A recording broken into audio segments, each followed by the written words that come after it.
আপনারা অনেকেই হয়তো জেনেছেন বাংলাদেশ সেনাবাহিনীর জন্য হ্যালো HALO অর্থাৎ হাই অল্টিটিউড লো ওপেনিং এবং HAHO অর্থাৎ হ্যাহো হাই অল্টিটিউড হাই ওপেনিং সরঞ্জাম অর্ডার করা হচ্ছে। এর মানে আমাদের স্পেশাল ফোর্সদের শত্রু দেশের ভেতর ডিপ ইনফিলট্রেশনের জন্য উপযোগী করা হচ্ছে।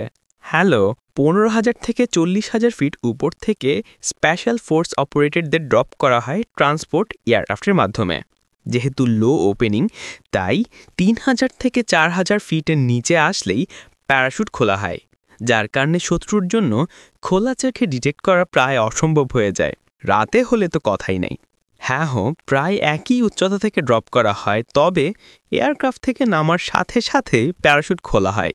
এতে করে অনেক লম্বা ডিস্টেন্স কভার করা সম্ভব, যেমন প্রায় 50 থেকে 60 কিলোমিটার।